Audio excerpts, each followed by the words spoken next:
Do you guys hear me now? Test, test, one, two, three.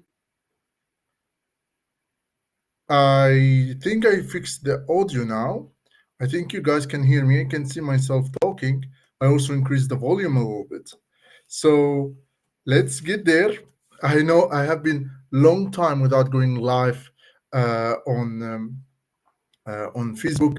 Um,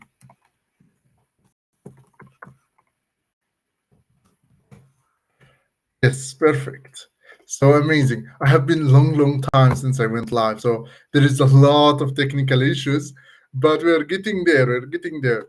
So today, I see you guys are here on YouTube, on LinkedIn, as well on Facebook. So I can see everybody here. Facebook again. Perfect. I can see all of you guys chat. And today it's mostly focused on your questions. I have one topic that I will talk about, but as well, I want your questions. I want to answer all of your questions, guys. Um, I actually haven't gone live since a long time, and I know that Sanjay is saying greetings from India. Hello, welcome. There's a lot of you guys here, and I'm really happy with that. And I haven't been live since long time, and I got to see a lot of questions coming up. On my social in my email specifically, a lot of similar questions, and I want today to talk about them, which is how to become a highly paid cybersecurity consultant or a six-figure cybersecurity consultant if you're working if you're working in US or in Europe even, and today we'll talk about everything related to how you can build your career in cybersecurity. Because I see a lot of people following lots of wrong advice.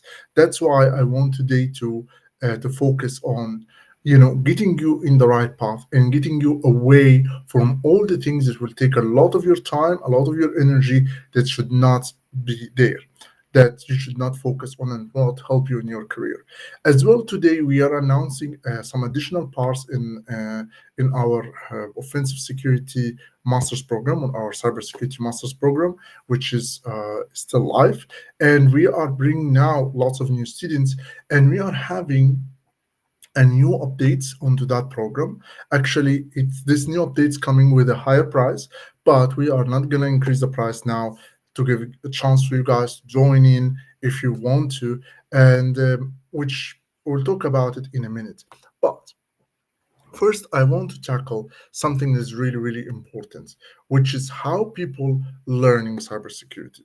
So if you are learning cybersecurity from a lot of people, I saw a lot of people are following the wrong advice when they are learning cybersecurity, which is I'm looking at all the messages. Sorry, guys. I pause. I look at all the messages.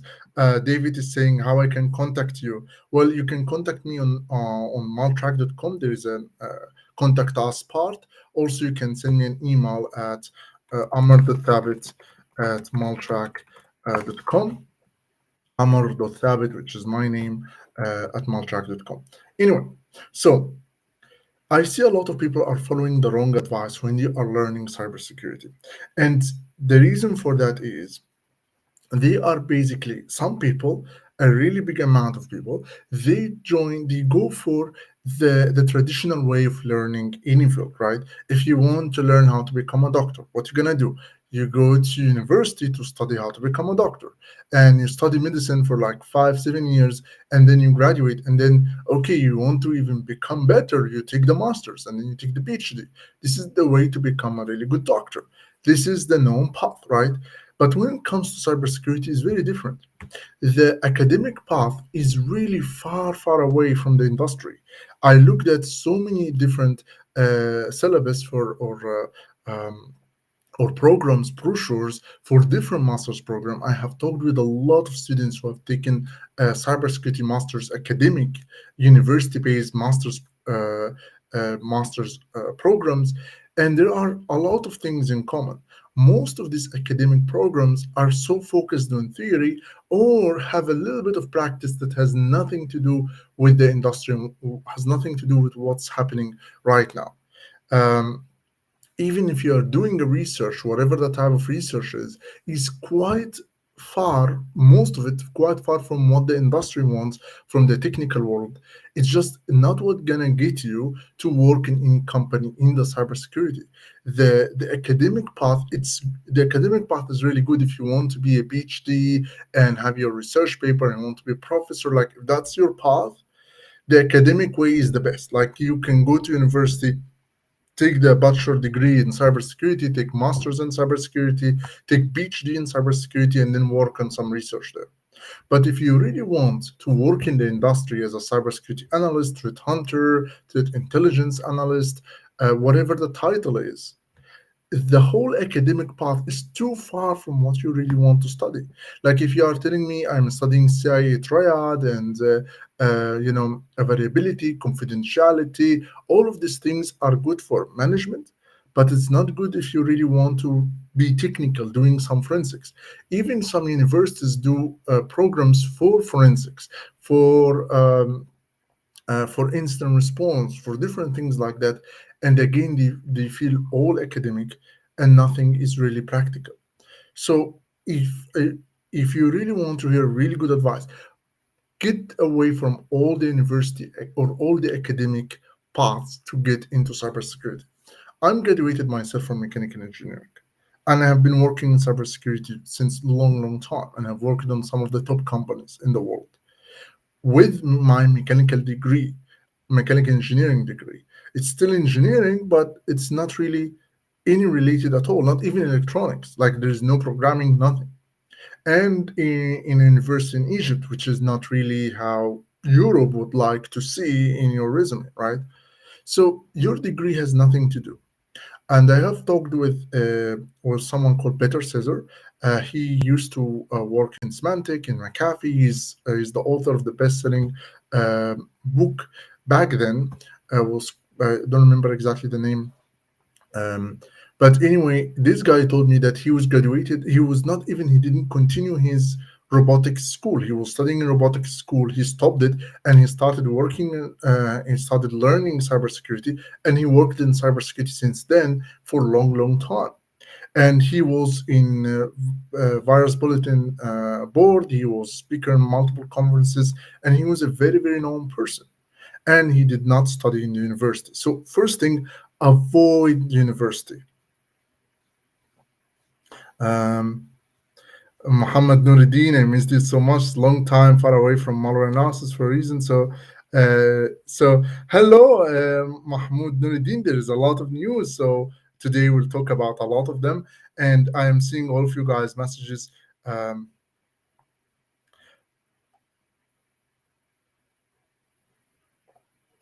David, I put the my email here if you want to reach out. Um,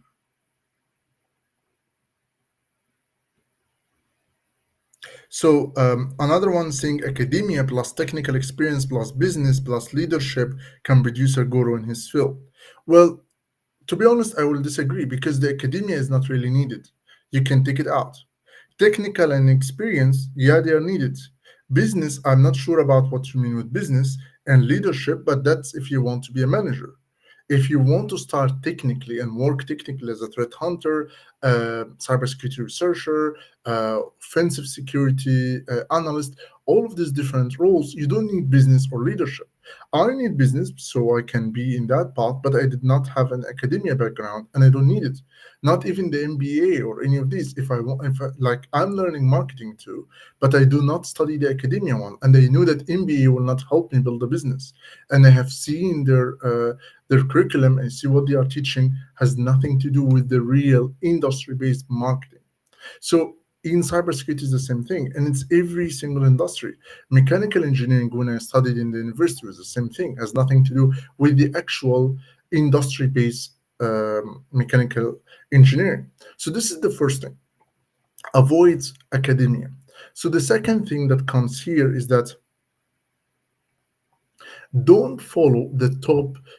Like a lot of cybersecurity certificates are also very theoretical.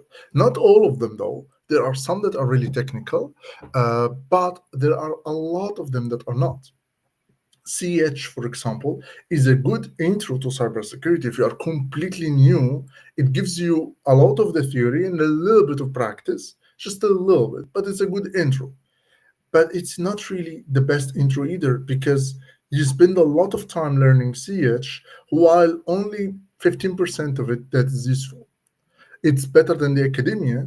It's cheaper, it's shorter time, and as well you have a bit more technical, but still it's a lot of effort that's wasted for something that is not really what gets you there.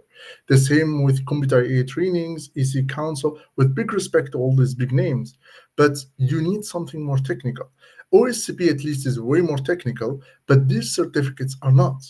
So don't go for these certificates. I know a lot of job descriptions do ask for them, but if you do have other things that prove you have the skills, it will completely replace all the required certificates and degrees and everything like that. So what I always recommend, do not go for academia, do not go for theoretical certificates, go for something that is more practical. The best option for you is that go for things that are, go for learning the actual cybersecurity, learning what's happening right now, what the attacks is happening right now, how they are looking right now, what's happening in the penetration testing field. What are the people talking about right now? Is it a JavaScript type of attacks? Is it some web vulnerabilities? Is it more cloud and Azure ED and using storage blobs or S3 buckets attacks, stuff like that, and or serverless attacks and SaaS products attacks? What they're talking about right now? Are most of people still using phishing and still using malicious documents? How real attacks look like right now? If attack happens on Sony, or the attack that happened in Uber, or the attack that's happened on Rockstar, how these attacks happened, what exactly the techniques have been used, what are the malware, what are their capabilities, what are the skill sets needed to protect against these attacks. If you cannot answer these questions, you are learning wrong. It is exactly like that. If you don't know the answer of how the attacks happening right now and what are the needed skill sets to stop these attacks, you are learning cybersecurity wrong. That's just like that. Because or your job, whatever any job you will take, from cloud security to on-prem to SOC to incident response to threat hunting to offensive security to penetration testing to red teaming, wherever it is, you have one task: stop the attacks from happening. Stop the attacks not from happening completely, but from actually taking any from actually being successful on your system. Whatever, if they have been successful, they only can be successful for 6 minutes, and then you eliminate them. So this is all your job, is to stop the attacks. If you don't know how the attacks work right now, you are learning wrong. If you are looking into, like, I received an email today from someone who is actually doing bug bounty, and is like, oh, I'm not sure if I'm doing bug bounty right. Well, it's bug bounty is useful, but it's not everything in cybersecurity. Are you well-rounded cybersecurity, or you only web pen tester who's doing bug bounty for companies for hoping he can get some little money from here and there, and hopefully his new bugs are, or his new vulnerabilities are not duplicate, right? Web pen testing is useful, but it's not the only thing. It's one type of attack. And if you look in reality, they are not the most common, especially on the public facing surfaces. So think about it. If when Uber was it attacked through a web attack, through an Android attack, or it was happening through phishing and through social engineering, and then Active Directory lateral movement and stealing credentials and moving on. That was basically the attack.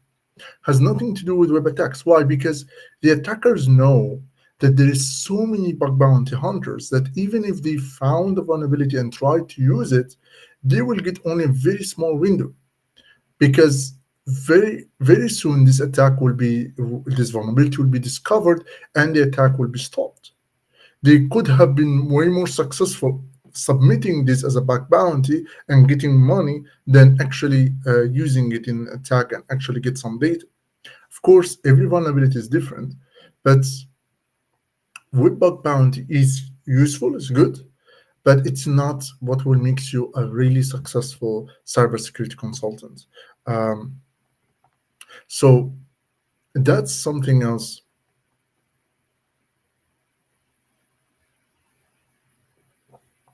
I will take a look at the messages in a minute, but that's what you really need to understand how attacks happening right now in terms of on-prem, like on the normal company servers, or in the cloud, like AWS, Google Cloud, Azure AD, and also understand if I'm going to learn cloud security, which one I should focus on more, which one is widely more used, their attacks are more devastating, and actually companies are scared of their attacks more because there can be a lot of companies on Google Cloud, there can be some attack vectors on Google Cloud, but actually no attacks really happening in that field.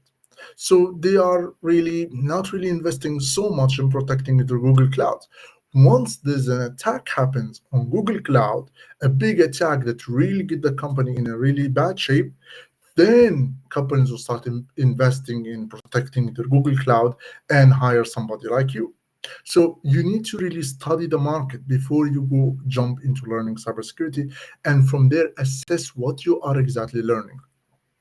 One last thing I want to talk about in this part before I go to the questions is some people they studied cybersecurity, especially SOC and SOC programs. They got a job to work in SOC, and after they started working in SOC, they realized that their companies will pay for so many courses for them, and that's great. And you have to study all of these courses to be able to move to upgrade their skills in cybersecurity in SOC.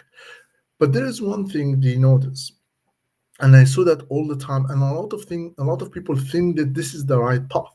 So they start these companies push them to learn specific products, and here's this word, products. So they learn how to use Palo Alto, IBM QRadar, Splunk, Elasticsearch, this all of this, Train Micro, Sophos, how to use these tools, how to configure them, how to, and they can learn all of these products and they become really good in using these products, and they will be very valuable employees in the company, but they will never be able to move from where they are to the next step in their career.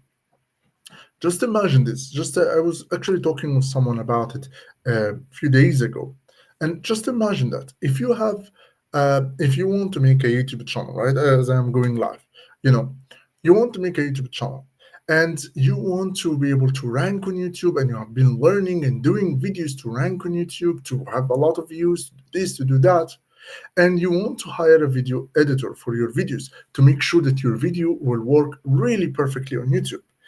Would you teach that new employee, your video editor, how to go live on YouTube, how to speak publicly fluently, or to have a good public speaking skills, how YouTube ranking works, how he can get the videos done, how he can get the videos really in a way that attracts the attention, what exactly to say, and all of this? Or you're gonna teach that employee how to use Adobe Premiere to edit the videos exactly as you told him, without teaching him anything about YouTube. Well, if you really if you really focus on your own business, you're gonna hire an employee and only teach him Adobe Premiere, how to edit the video to exactly the things you tell him to do. But he will not know anything about how he can have a successful YouTube channel or a successful business even. Why? Because these skills, you don't really care about them. You care only about what he's gonna offer to your company, what he's gonna offer to your business. He will not move on in his career, but you will be on top. You will have a very successful YouTube channel, and he will just be from a good employee to the best employee, nothing else. And if you really want to improve in your cybersecurity, don't just follow your company courses. Don't study products. Products are useful. I do teach Splunk, I do teach Elasticsearch, I do learn them. Learn some products. It's useful, but learn first the cybersecurity concepts behind these products, how these products are actually created, and how you're gonna use them in real life, how they all integrated together, and learn the cybersecurity in general, and know how to apply your knowledge throughout these products. So if you are using Splunk, you know how to use Splunk to actually hunt for threats. You know how the threats look like, how the attacks look like, what logs to look for, what type of patterns to look for. Then you are using Splunk to search for these patterns. Now you are using the tool to just achieve the goal you already have learned through your skills. So you need to learn the actual skills, the industry skills, and then start applying all of them using the products, using the tools. If you're working in a company that only teach you to use products, you will not gonna improve only with their courses. You need to move on into learning the industry base. Um,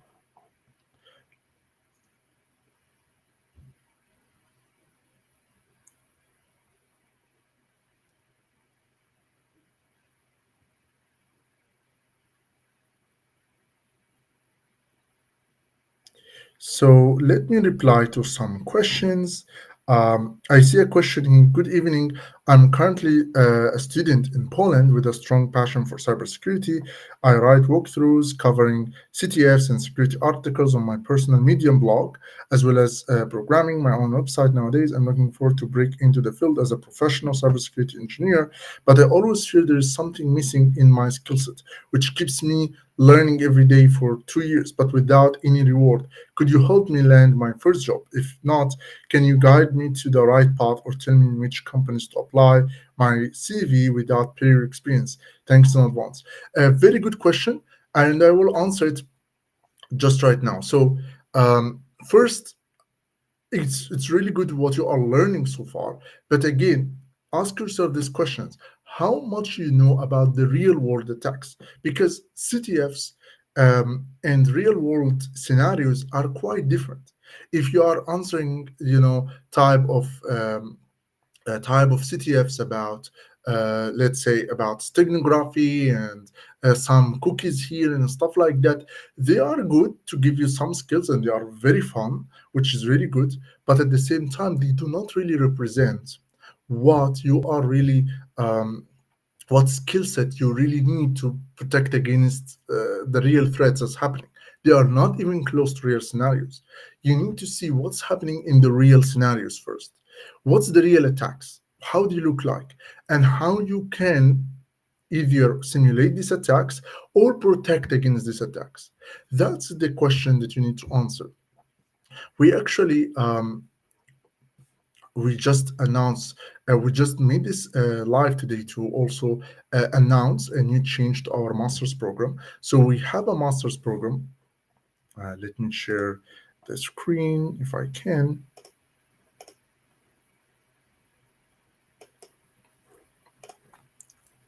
So if you see this tab, we have actually um, a master's program where we actually do a real master's that is industry based. It's completely based on industry based. It's completely based on the industry and completely based on real attacks.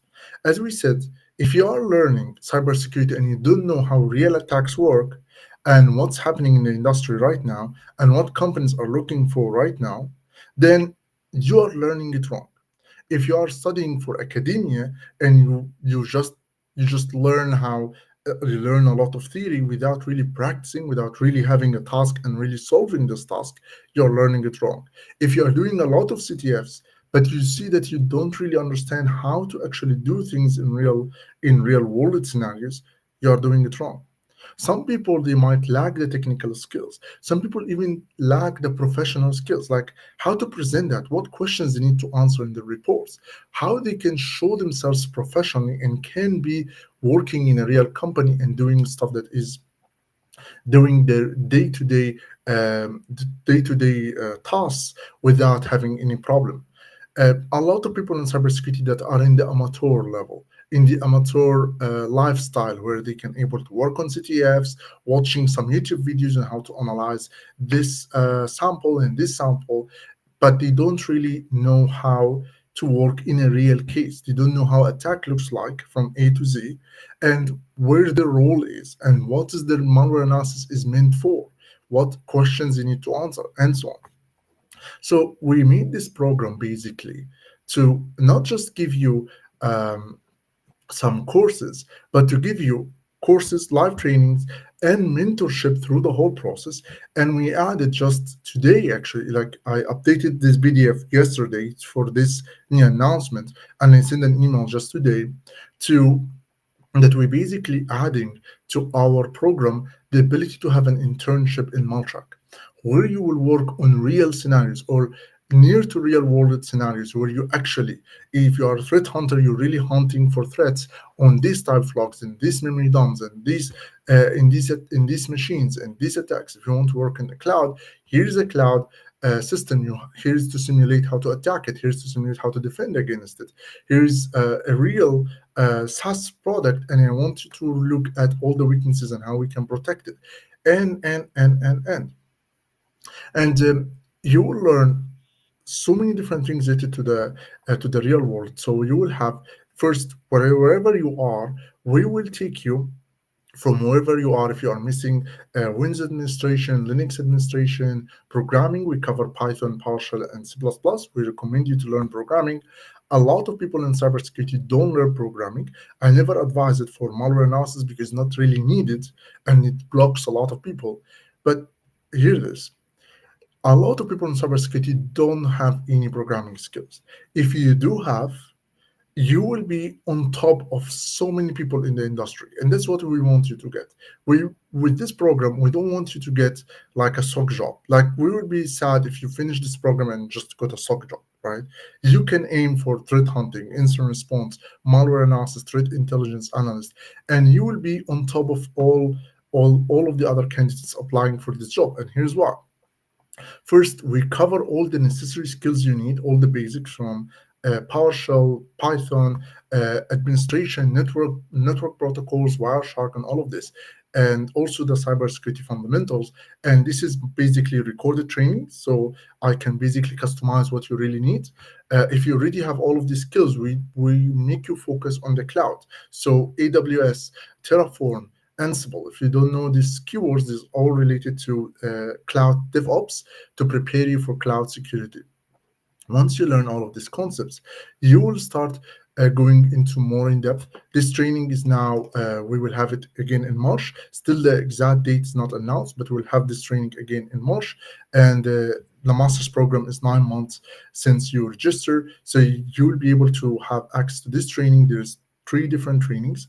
This advanced threat teaming is mostly focused on creating your own backdoor, getting your own malware, bypass different defenses, modern defenses, how you can do the initial access in a way that is modern, that is really simulating the real attacks we see in the industry, right? And you see in the world right now, like the real phishing that we see right now.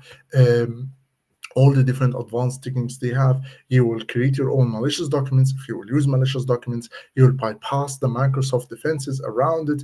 You will be able to, or use COM objects, or use link files, or using containerized malware, like all of these different things. And then you will develop your own backdoor. You will have a CNC. You'll be able to hide your CNC from the attackers using different proxies, and you will build all your CNC or all your command control protection in the cloud, and we'll develop the malware together. And then once you develop the malware, we'll see how we can escalate privileges, how we can add plugins to your malware, make it a framework, not just a normal malware, but it can add features on the go. Like, I'll develop this new feature, let's send it to the malware, to this victim, and get access to his camera, get access to his get a keylogger running, or get to steal this type of credentials, and able to control his malware, able to bypass a lot of defenses, escalate privileges, and become the root or the administrator on any machine, and then bypass all different types of technologies, from IDS, from IPS, from firewalls, from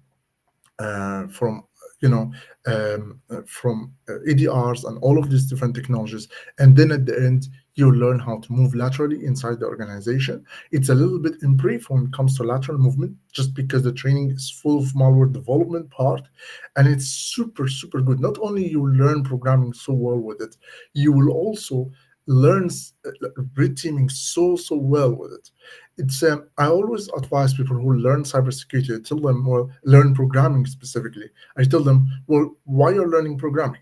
Well, I want to be able to develop different tools in cybersecurity. Okay, let's start with developing a cybersecurity tool. This is the best way to learn, not to learn through, through different tutorials, and then how to make a calculator in C++, and then how hello world, and then hello other worlds, and hello virtual world. Like you, this is not the goal. Like these are sometimes some basics are really important, and we provide you with trainings for all of that. But at the same time, you need to, the next step for you after the basic tutorials is to actually develop a real tool. This is how I learned programming. This is how I learned C++. I took 1 week learning from a tutorial, and then after 1 week, I decided to build a tool called Puka Simulator, which simulates Windows and simulates the processor and simulates everything. And it was a massive tool, 6,000 lines of code. I started, I didn't know what I should write in the main code, like in the first page. I don't know how to link files together. I don't know how to use the editor. I didn't know anything. And by the end of this program, not only I have something to show off and I was able to get a job in Easy Search just by this tool, but as well, I became really good in programming with C++. So I had all the wins. And that's what we're going to do with this program. And you will learn reteaming. So again, you learn the concepts, you learn the whole knowledge, the cybersecurity knowledge, and you know how to apply it through EDR tools that already exist, which will cover like Bloodhound and Mimikatz and all of this stuff. But also you will learn how to also you will able to implement all of this through C++ and malware development.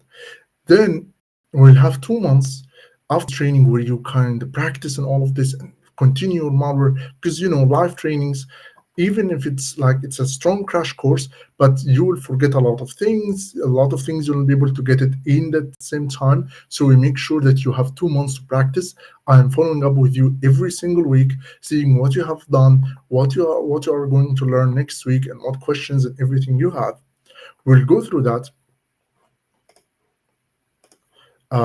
Sorry, I'm sharing the screen all the time. I always have a problem with sharing the screen.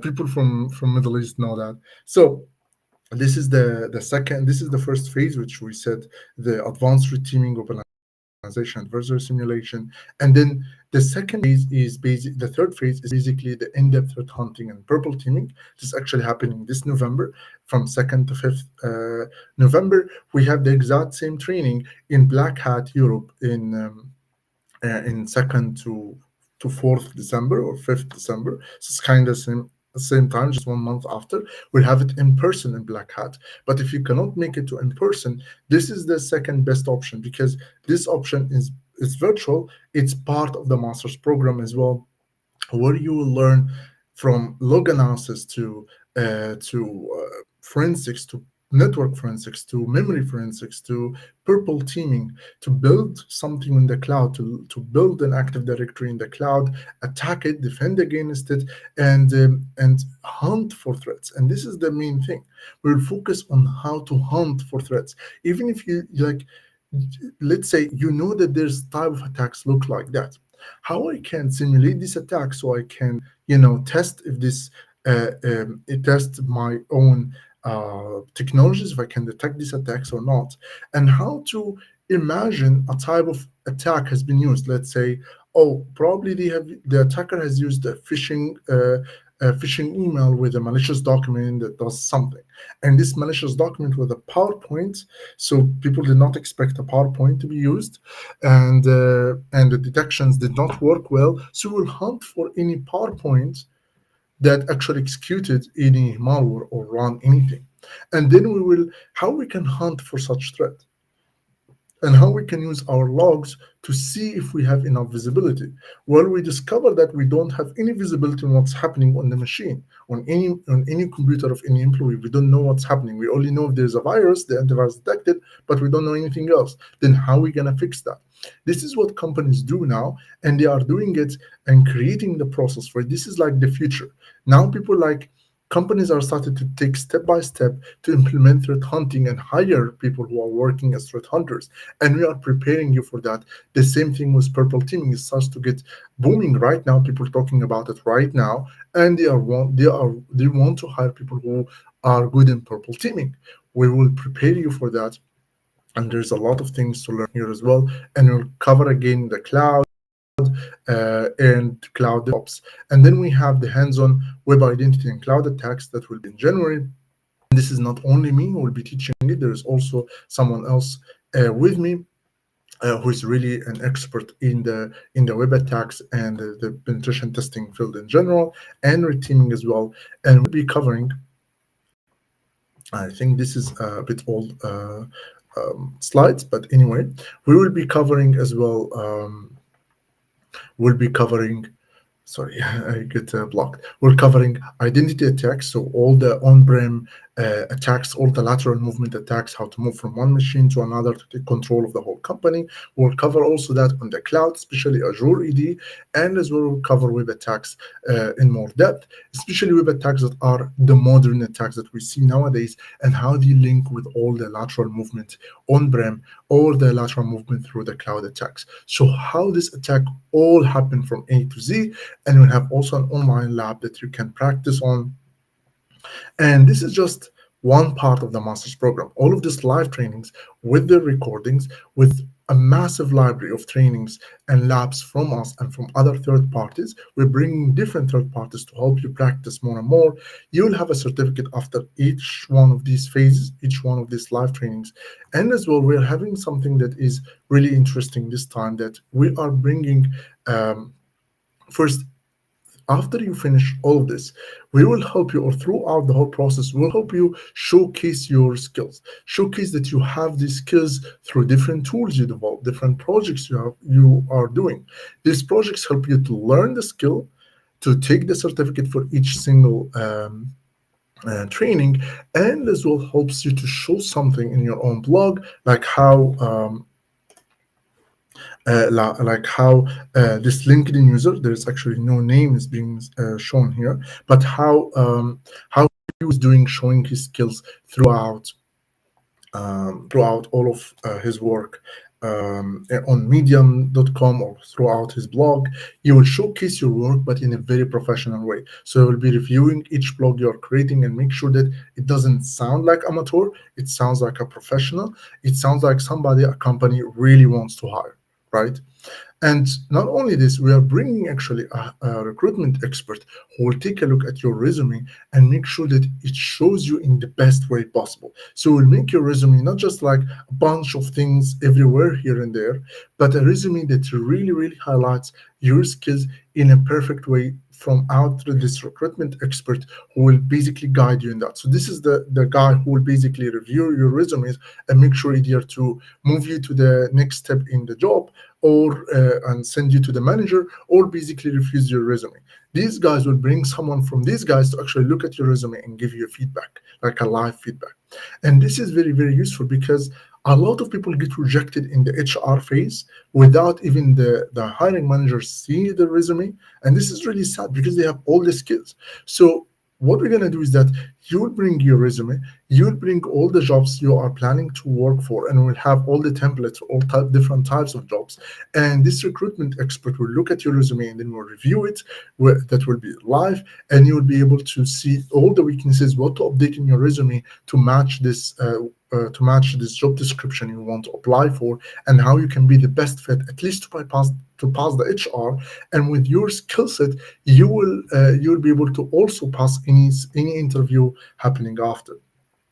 All of this plus, which is something we are adding actually today back into the program. We have removed it since the beginning of the year. And this is basically, we will have an internship in MalTrak. So once you learn, like you will have the really all the real skills you will learn through all the practical industry-based skills. You will learn the practical skills. You will have certificate after each of these trainings. You have projects that prove your skills. So you have the practical experience. And now you will have also the work experience with an internship in MalTrak.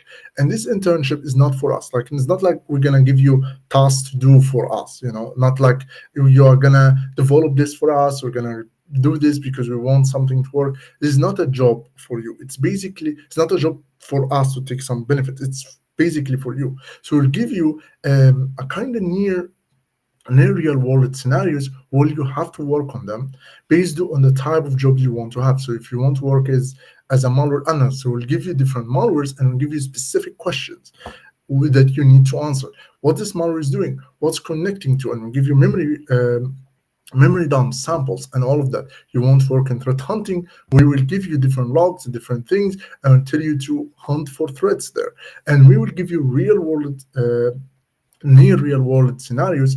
And after these 3 months, we'll review your reports. We'll have a meeting with you every now and then, probably every single week. And after that, you will have not only the experience through working with all these near real world scenarios, but also you will have in your resume an internship in MalTrak with the job title you really wanted to work at, which is basically fair for both of us because I'm going to help you. I'm going to make you actually do a work related to that field, which is mainly for you. So we'll give you like, let's say, cloud platform that I want you to test attacks there, or give you memory dumps and samples that I want you to do a malware analysis for. Probably we have done the malware analysis before, but we're gonna review, will help you, and through that we'll have the title that matches all the type of things you have been doing, all the type of projects you have been doing, which is the title you really wanted to work at. So if you want to work in threat hunting, all the type of scenarios will be related to threat hunting, and then you will have in your resume an internship in MalTrak for as a threat hunter. So that's what basically will be our master's program. So you get all the different practical skills you might ever need to be ready to do the job that you will be doing in any company right now. So all of that. Second, you'll be able to build proof these skills through different projects you'll be doing, and I'll be mentoring you through the whole process. Then you'll be able to get an internship with us, so you'll get the skills, you'll get the certificates after each of live training and at the end of the master's program. But you will finish the live training and as well do different exercises on them that I will be giving to you, and then you will get the certification. Then after that you will have the internship with us, so you'll have the skills, you have the projects, you have the certificates, you have the work experience. And after that you will have a recruitment expert who format your resume in the perfect way so it can be really, really perfect for you, and then we'll give you all of that to you. And that's basically will be our master's program. You can of course register at where maltrack.com/masters. This is basically the link. Let me put the link up here. I'm not sure if I still have. Yeah. So that's basically our master's program, and this is the update. We added the recruitment expert back again to be able to review different resumes, and we added also the internship part. Of course, as you know, that will not be for 200 people or 100 people or any of these numbers or even 50 people. Will be very, very limited for dozens of people. So make sure that you actually reserve your seat. We are planning also to increase the price. We planned that after we added the internship back again, but for now we'll not increase the price. If you book a call with us in the tomorrow or in this week, and we'll make sure that you are getting there with the original price that we already had before we adding the internship and the recruitment expert and all of these labs. And yeah, that's all about the updates for the master's program.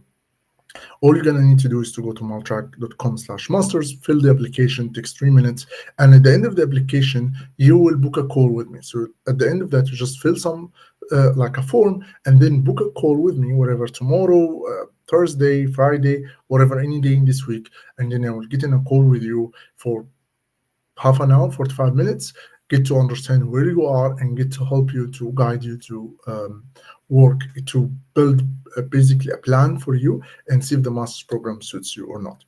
So we'll continue on different questions. So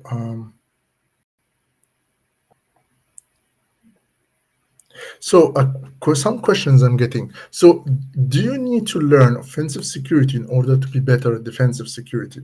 Well, yes and no. you need to understand how attacks really happen. You don't need to do them to be able to. And at the same time, in the defensive, it's a kind of, it depends really on different job. You will learn a lot by learning the other side, but it's not a must. That's what I want to say. Like, um, if you want to work in the defensive, only the defensive, you it's learning the attack will really give you a different side, different image of how the things happen, but it's not a must to learn at the beginning. It's not a must, but it can give you a really, really great understanding of, okay, this is how the attacks work. I know how to simulate them. Now I understand the defense way better. You know, I created my own malware. Now I understand how malware, like why malware is created this way, right?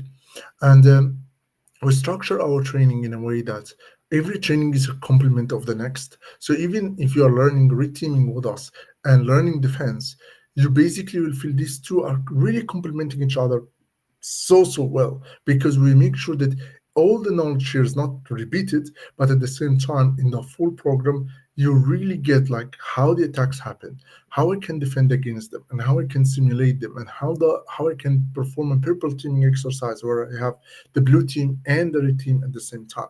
So that's what we try to do mostly. So another question can say, from Abid, can he says basically, can you explain the role of programming more specifically, problem solving skill and its importance in this field? So that's a very good question. So let's say in the if you are working in the blue team, you want to use scripting mostly. It's not really full programming where you learn object-oriented programming and all of these different things. You actually learn to basically try to automate some tasks. Let's say I want to collect all the different artifacts from so many machines inside the network, and these artifacts I want to analyze them, convert them into JSON data, and this JSON data submit them to Elasticsearch. And from Elasticsearch, I will do some queries to make sure that I will hunt for this type of threats. How are you gonna do that? Well, you're gonna write a PowerShell script that use PowerShell remoting to connect to all of these devices, all of these machines, collect the artifacts, convert them into JSON file, and then upload them or push them to Elasticsearch. And then in Elasticsearch, you do all the queries. The same if you have Splunk, of course. So that's one thing you need programming for. You will need to do a lot of scripting to either mitigate attacks or to hunt for threats or to eradicate an attack. So you want to, let's say, remove specific malware, block some things, change some settings in different machines. You can do some stuff with group policy, but there is a lot of things you cannot do, and there are a lot of things you can do with PowerShell script. That's like an ad hoc. You run a PowerShell script on a big list of machines that are inside the network, and you basically do a specific task from collecting data, from changing settings, from collecting some logs, from analyzing some logs, from using Yara scan to scan all the systems to make sure that these samples doesn't exist, to scan different logs and see if there's something there in the Windows events, all of these different things, right? So this is where you are in the defense need to use PowerShell. Bash is the same things, but for Linux, right?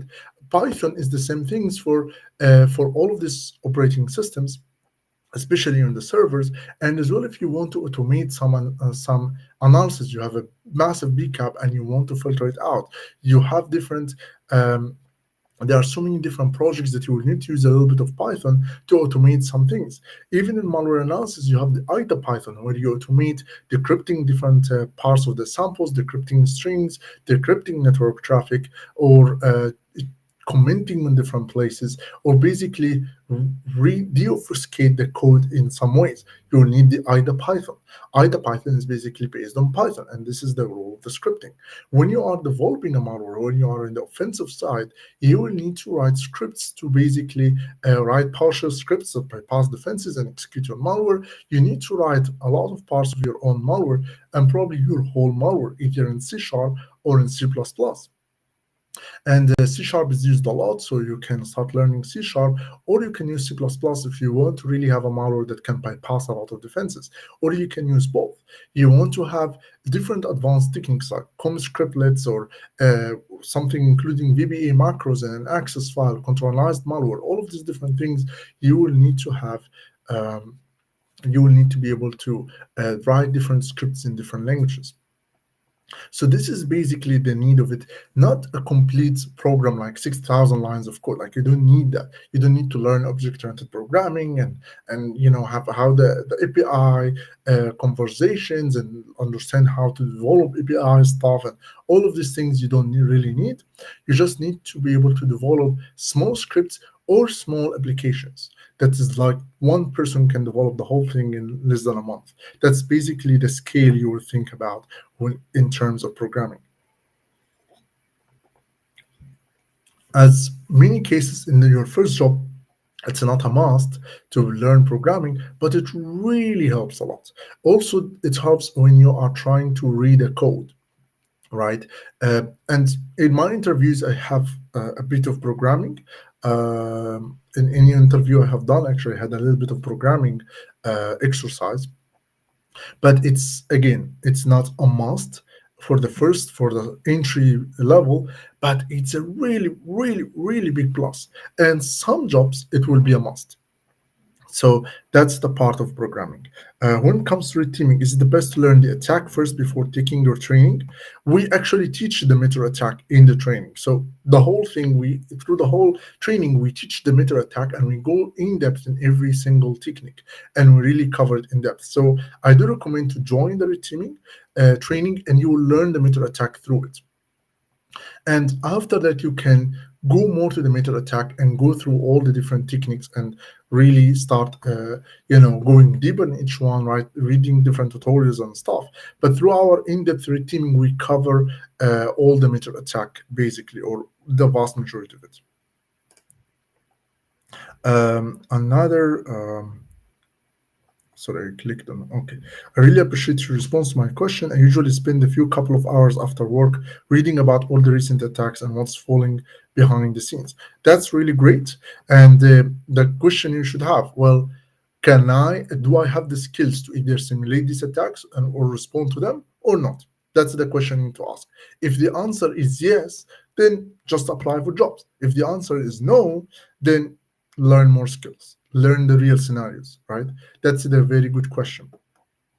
Need from you a list of useful articles and websites to start at the malware analysis and threat hunting. Well, the first thing is maltrack.com/join, where you can join our malware analysis training. As well, we have the in-depth threat hunting. In terms of articles, and in general, I will try to share from time to time um, to different resources. But the thing is that I always feel like when it comes to resources um, that are related to malware analysis or red teaming, there's always a lot of information that's scattered everywhere. Like one information here, one information there. This article talks about, this type of malware, and then this talks about like this technique of this malware, and then you have articles here and you have articles there, and it takes a very long time to really just gather all of this and start studying them and actually get to organize them in a way to know which one to learn first and which one to learn next and what are your skills in every single step. You can learn from so many. There are so many YouTube videos like John Hammond or Stoke or like there are so many amazing YouTubers who are making a lot of videos about different malware analysis, different techniques, and I learn a lot from them too. But these are not really good for you if you are starting in malware analysis. You need a structured program. You need to follow a specific path. You need to know that I have to study this before that and that before that, and these are the skills that's needed specifically to get into the first job. Then I can learn all the little techniques here and there and all the interesting fancy stuff. But first, I need to have the foundation right, and I need to follow a structured program. That's why we have our programs, is to have a structure to everything. We have the malware incident response training. The link is maltrack.com/join, and you can join through that link. Um, okay, so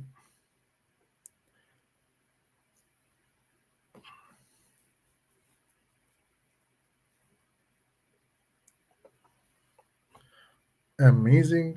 Um, where the classes are held, all the classes through the master's program is basically held in the um, sorry, 1 second.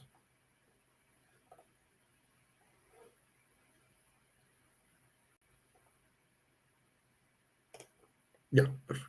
Um, uh, Here's like a lot of buttons to click on, so I am trying to get everything right. Here's the malware incident response training, which I did not plan to share it now, but okay, here it is. So all our trainings, all our live trainings in the MalTrak, in the master's program, all are done online through Zoom. So it's all virtual, so you can attend it anytime. We do like 4 days a week each live training, and then you have the recording for 1 year after each live training. And these live trainings are mostly like 2 days in the weekend, and then we have like Friday and Saturday, like Friday and on Monday. So you only take like 2 days off, and then we have 2 days, which is the weekend, and this 4 days is your live training. We have it from 11 to 7 p.m. GMT, so it kind of matches people from US, matches people from different places. Um, and as well you have the recordings if you miss any day. So that's when it comes to the places. We do have a training as well in Black Hat Europe. It will be in London, and it will be it will be in Excel London. You can check out the Black Hat website. Black Hat Europe, that will be in December 2nd to 5th. We'll have a training also for the in-depth threat hunting, and we have it as a part of the master's program, but the virtual version. Um, So, a question from Mark: Can we purchase just a single training like the in-depth threat hunting? Yes, of course you can. Um, for the in-depth threat hunting, for the in-depth threat teaming, or the in-depth threat hunting or threat teaming. Ah, Sorry.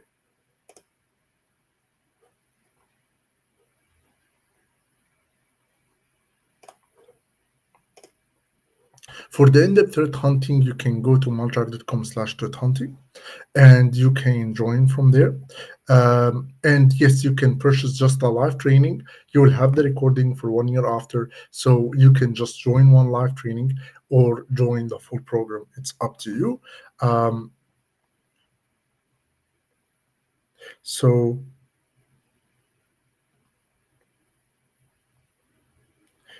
that's about that. Um, I see what's the practical we need and where we can upgrade our degree. Hisham, I'm not really understanding your question. So he's saying what is the practical we need and where we can upgrade our degree in malware analysis field. I'm not sure about the question really, but yeah, I'm not really sure. But you need to be able to analyze like if you, like in general, if you're working as a like if you want to work as a malware analyst, you need to be in the skill where you can analyze any malware you're gonna see in the in day-to-day job. Not the most complex ones, because the seniors will be in the company helping you out. If you are in an entry-level job, you know that there are seniors to help you with complex malware, right? But if when you are a junior, you need to be able to analyze like normal malwares that are not super complicated or super obfuscated, right? If you are able to do so, you can get an entry job in the field.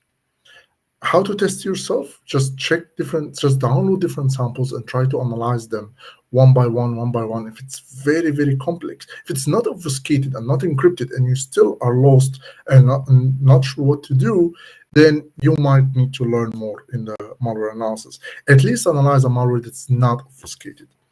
Um, can we pay by installments via credit card? Yes, you can. Um, just reach me out. There's like if the for the master's program we have a payment for 6 months. For also all the live trainings we have all for the recorded trainings we have that as well. But for the live training though, because the next training the in-depth threat hunting and purple teaming will be in just 1 month. So we make the payment just 1 month, because it doesn't make sense to have a payment that's after the live training finished, because the live training is 4 days. So any payments should be done in like range of from now to the to actually the training itself. But apart from the live trainings, the recorded trainings or the on-demand courses, you can purchase them and have payment for 3 months and 6 months or stuff like that. As well, in the master's program, you have payment for 6 months as well. Um, yes, we do have payments per month, especially for the recorded trainings and the master's program. Um, any other questions? Um, for any questions about the threat hunting and purple teaming, just go to maltrack.com/threat hunting. The prices are there. You can, I remember they were in the range of 1,600. That's the early bird price. It's still up there. So make sure that you grab it. As well, for the master's program, it will be maltrack.com/masters. And if you have any questions, just reach out to me, amr.thabet@maltrack.com, and I will do my best to help you out. So that's basically talking about all the different programs. But really, what I want you to get out of today is that there are so many different wrong paths to learn cybersecurity. And your goal is to make sure that you are not falling into one of these paths. If you are going through the academic path, it will be a lot of time invested without really something that you can use, right? If you are investing all the time in if if you are investing in type of some certificates, especially very known ones that are very theoretical, you're also investing a lot of time, a lot of money, a lot of effort into things you'll not use in real life. It's mostly things that are very theoretical. Some knowledge are really useful, like what is integrity and availability and all, and GDPR and all of these things, risk management, like all of these are useful information, but you don't need them to get a job right now. They will not ask you these questions. You will not need these questions. So make sure that you focus on what you really need. Make the time concise enough to focus only on the things that you really need and learn these things first. Get the job first, and then if you want to learn about GDPR and like a nice weekend in this like blue moon time, then do it. You have the time to do that. But if you really want to, like, if you have like short time to learn cybersecurity and you want to get a job after that, then learn the practical skills first. So don't go for the degree, for academic degrees. Don't go for general certificates that's not practical. And as well, if you are working as SOC, do not focus on learning products, focus as well on learning. You will need to learn products anyway for the company you're working at, but you need to focus on learning the actual knowledge behind the cybersecurity. What is threat hunting and how threat hunting looks like, and purple teaming and incident response and memory forensics, then learning Sophos and Trend Micro and IBM. And they are amazing products, but you will just be a user. You will just be the employee who knows how to use these tools, and you will stay there. You will stay in that position for all your life. So that's the whole thing about this is basically the conclusion. We do have an industry-based master's program where you can get the practical skills, get the hands-on practice, get the certificates, get a proof of your skills, a practical experience, and things in your blogs, reports, things you have done on GitHub, on your own LinkedIn profile, and so on. Get a real experience with internship or work experience with us, and get a recruitment to help you through all your resume. All of that in the master's program. So make sure that you check it out. Um, and Hisham, you can ask in Arabic. That's for sure. I do read Arabic, but I will have to answer in English so everybody can understand. Also, I will translate your question. So make sure that you feel free to ask in Arabic. No problem at all. Um, so, guys, any questions? I will be waiting for your questions because Hisham is asking. I know I have a bit of lag, so what I'm talking now is actually arrive to you in few seconds, maybe 1 minute or something like that. So I give time for you guys to write your questions, to ask any questions in cybersecurity in general, in our programs, in how to learn cybersecurity. I hope today is a little bit useful for you guys. Um,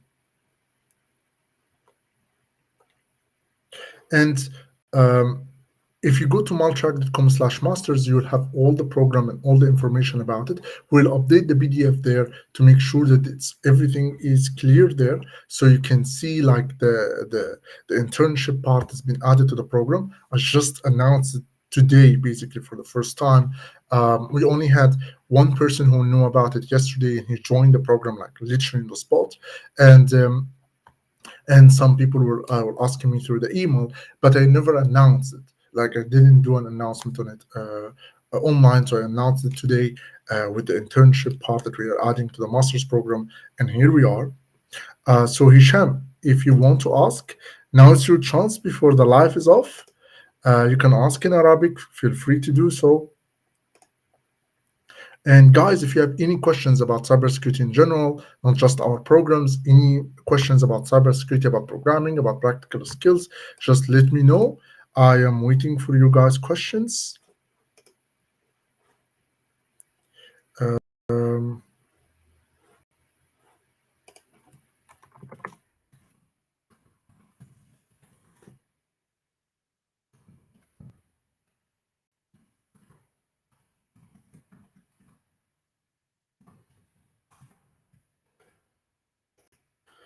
so people don't know that I am live on multiple in multiple places. I'm live on YouTube and Facebook and LinkedIn.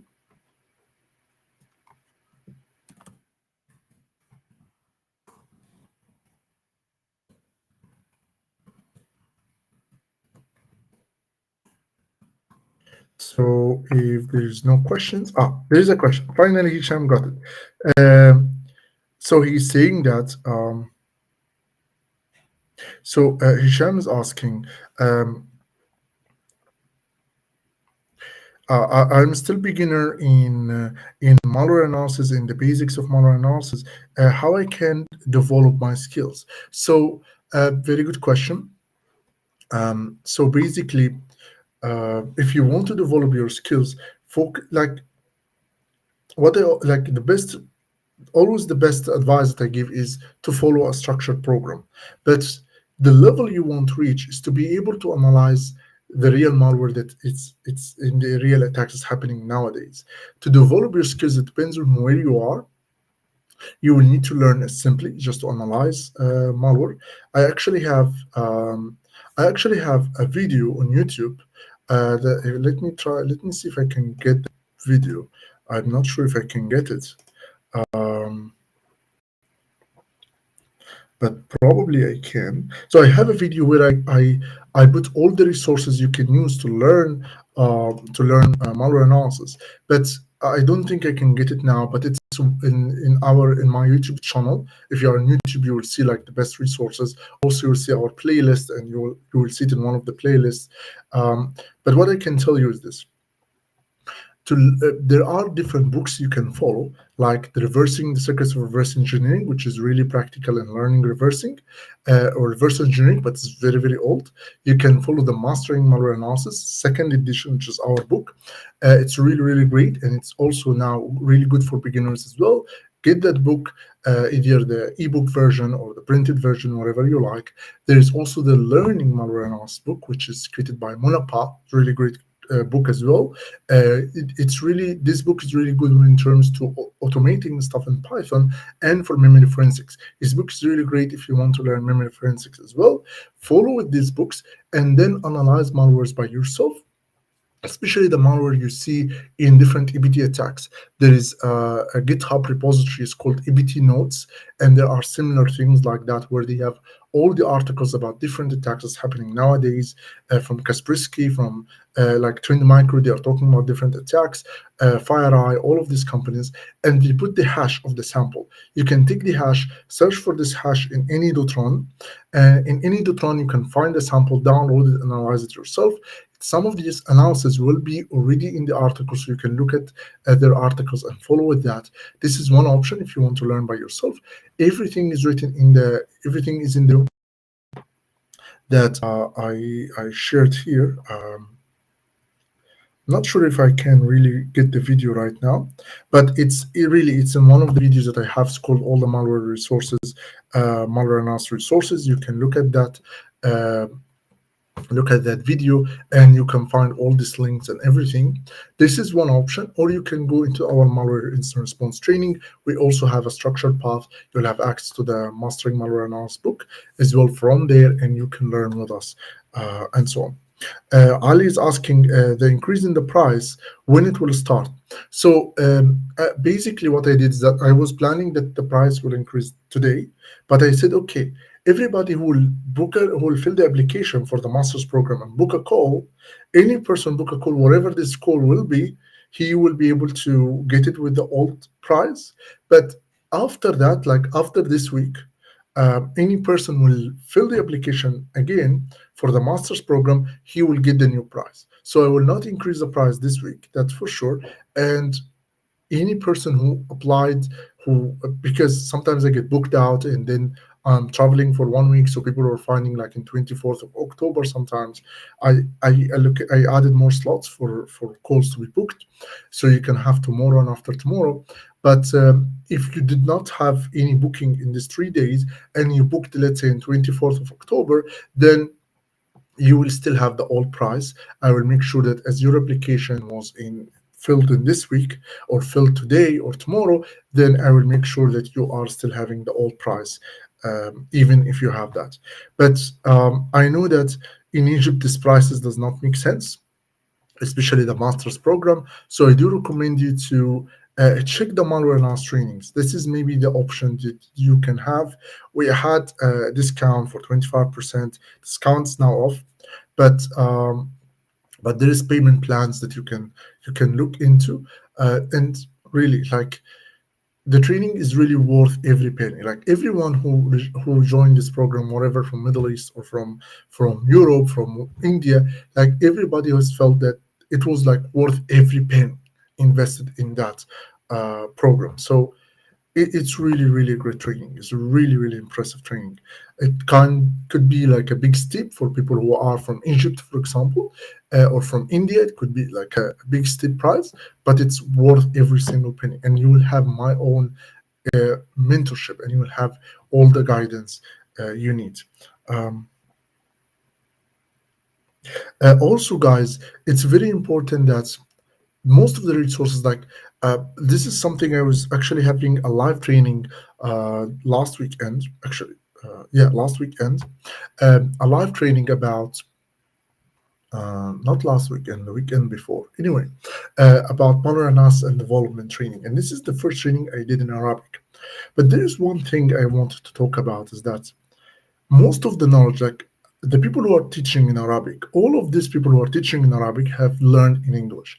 I started reading English books and listening to English courses when I was in high school. When I, like, in the last year in high school and the first year in the university, I started to study in English. This is the best way that made me learn cybersecurity. I can understand that you don't catch all the words and you're having a little bit of a problem, and reading from books in English, you translate a lot of words, but you need to get good in that really fast. This is a really super important thing for you. It's the knowledge is not in Arabic, is not in Hindi, is not in Spanish, is not in French. There are a lot of them in these languages, but if you really want to be, if you want to be international, you want to get the information that's released right now, you want to listen to black hat presentations and understand what these people are doing right now and all their new technologies, you need to understand in English. So I have learned in English. All the people you are learning from has learned in English, even who are teaching in Arabic. Um, um, Ibrahim Higazi, he learned in English. He's a really, really skilled guy. He's super amazing, and he learned in English.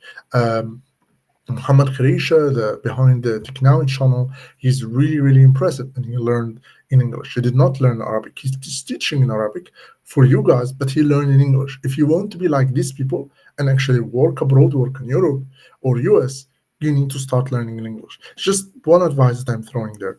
Um, so another question, really nice. Is CCNA certificate still worth? Well, it's a good for product. So CCNA is two parts. You learn the network protocols, which is useful. You learn Cisco router, which is not that useful, especially if you want to learn cybersecurity. I haven't. I have used Cisco a little bit. Um, when I was working in Tenable, but really it's not really important. Like I've been like, I don't know, 10, 15 years in cybersecurity and I haven't needed use to learn CCNA. You need to learn network protocols though, but you don't need to learn Cisco product. As well, CCNA itself, it's good if you are wanting to work, if you wanted to work as an IT administrator or you want to administer Cisco routers because you are certified from Cisco that you understand how to deal with the routers. But it's not useful in cybersecurity, the CCNA certificate. So don't go for the certificate. Don't even go for all of its material. Just pick from their material what is related to network protocols and understand Wireshark, understand how TCP protocol looks like and how UDP protocol looks like, and all of these network protocols. The same things you can learn in different other platforms. You can learn that in Udemy, you can learn that in PearlSite, you can learn that in different other sources. Network protocols, you can learn them even on YouTube because it's a general knowledge, like everybody knows about them. So you really have no problem learning that. So it's not that worth in cybersecurity. It's worth in administration if you want to. Any other question, guys, before we go? I have only 5 minutes left for any last questions. I have a lot of water, like I have 2 glasses of water, so I can, when I talk too much. Um, so I'm a Java developer. It's easy for me to switch into cybersecurity, even if I have modest knowledge in networking. Um, so a very good question. You are a Java developer, you are a programmer, so you understand a lot about a lot of things related to programming. You will have a very strong advantage when you go into cybersecurity. But network protocols is more important in cybersecurity than programming. Just let's put it like that. Understanding network and Windows administration and a little bit of Linux administration, just a little bit of that, and network protocols is way more important than programming in cybersecurity. Programming is a great plus, and you will always have that plus. Also, throughout the market, well, you have the programming concepts. You're a Java developer, you know how to develop. It doesn't matter if you're developing in Java and C++ and C Sharp and PowerShell, you will just learn this language is very easy. And that's really good. But but Java itself as a language, I really see it useful in terms of cybersecurity. Only if you are dealing with Android attacks or some, jar malware. But it's a rare case because Android attacks are not really cared about by organizations. So you will not be hired to analyze Android except in like, antivirus companies who develop antivirus for Android or iOS or all of this stuff. So Java as a programming language is not very useful, but the programming concepts you already have can be useful in everywhere. And learning about Windows operating system internals and the Windows APIs and DLLs and all of these things are really, really useful as well. This is all will be useful, but you will still need to learn the network protocols and then get into cybersecurity.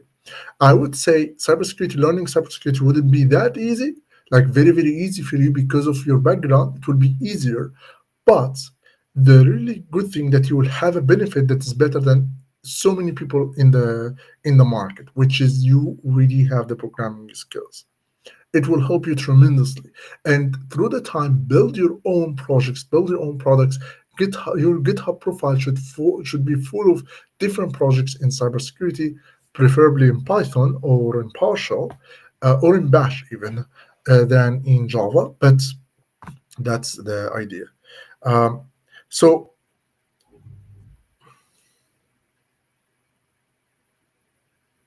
Mahara Tech, I don't know about it to be honest. Um,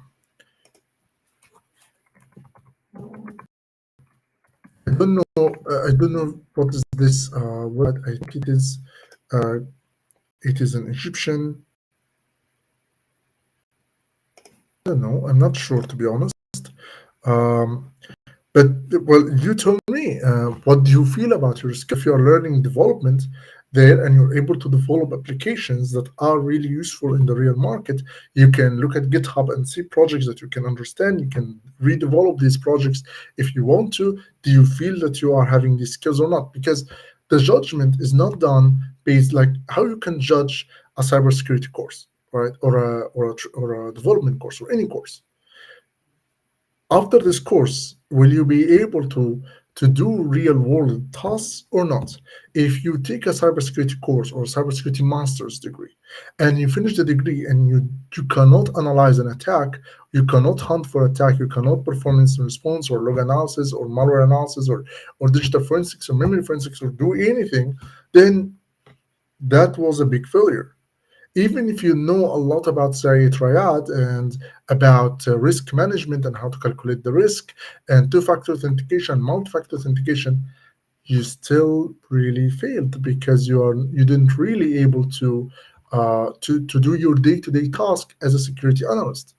If you want to work as a cybersecurity analyst and you took this degree in it, this academic degree, and you still haven't reached the skills to be able to do to be a security analyst, then this degree has failed you basically. Uh, and it's not you failed; they have failed you because their programs are not really created to get you the industry-based skills. They are meant to be academia. It's a really different mentality in academia world. As well, in any training you take, ask yourself a really important question. The guy who is teaching you, is his job or the jobs he has worked at, is the jobs you want to work at or not?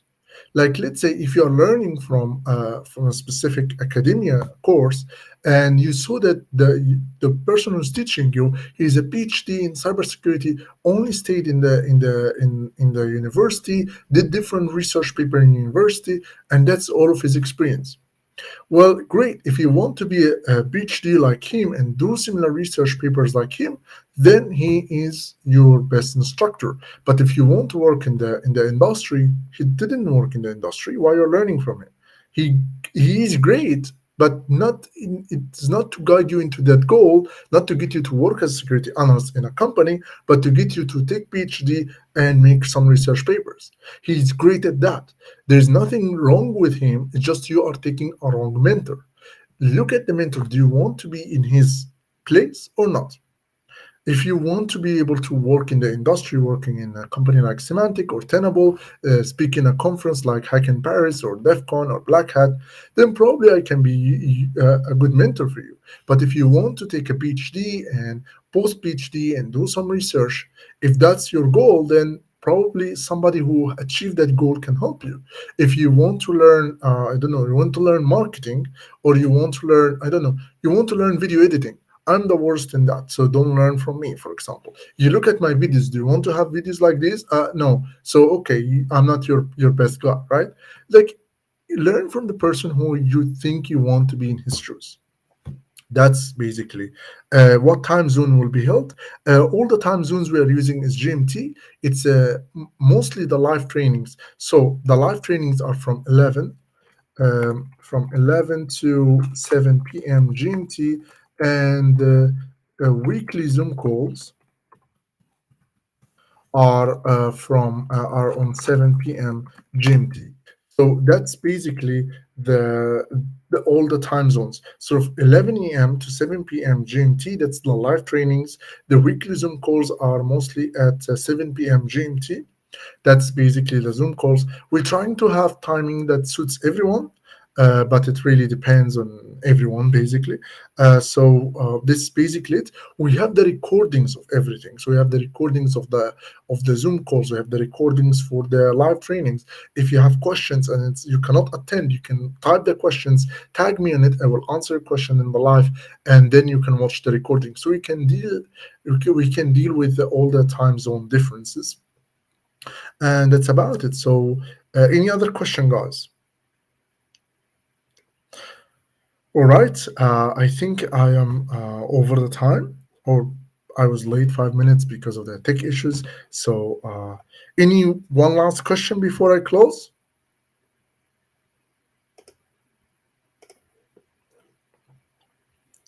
Any one last question? If there is no questions, you can still type your question while I'm talking. If there is no questions, thank you guys for joining today. I hope you really get some really good advice from it. The main goal is to get you to really choose the right path, really learn the skills that you will use. Don't get wasted in um, different directions that will waste your time. Um, so that's the goal. We also have the master's program. We have the different trainings can help you get there. Just reach me out if you have anything. Thank you all. And I have one last question. I will answer that and then we'll end. What's your opinion about bug bounty in the future? I did see a lot of companies are not really happy about bug bounty and not really happy about paying bug bounty. And they try to avoid that. Microsoft is the first one to be like directly open about that. Bug bounty is good for learning. It's really good to find two, three vulnerabilities here and there, have some CVEs attached to your name. It's really great for your resume, especially in some big companies. And web attacks will always be around, will always be there, will always be useful. But at the same time, if you really want to work, like, don't make bug bounty your job because it's the worst level of freelancing job. It's not even a good freelancing because you're not paid per hour. You are paid by finding a vulnerability. Even if you found it, you might get paid. They might tell you it's a duplicate and you might not get paid. So you can see big amount of money, you can see very low amount of money, you can stay for weeks without any money, so you cannot really build a life around it. So it's the worst level of freelancing. But having some bug bounties in your resume can help you find a job easier. Web attacks is just one type of attacks. So don't make it your career just web attacks. Learn all the different rounds of cybersecurity. Learn cloud attacks. From web attacks, can you find Azure AD attacks or AWS weaknesses and able to abuse EC2 or serverless applications or even S3 buckets or storage blobs in Azure and able to move laterally inside the organization? Can you go more in depth into the attack and understand the whole attack and the whole penetration testing system? And while you perform these attacks, can you can you bypass their defenses, their logs, and able to reach the domain controller or reach enterprise admins or even admins inside the Azure, inside the on-prem system, without alerting the SOC team or the cybersecurity team? Can you do that or not? If you only focus on web attacks, you only focus on a small part. Even if you do 100 bug bounty, you're still focusing on a small part. You're still way less valuable to companies. You need to learn so many things. So thank you guys for joining today, and I will see you in the next live. Hopefully, in 2 weeks, I will try to make that happen. And see you guys, and bye bye.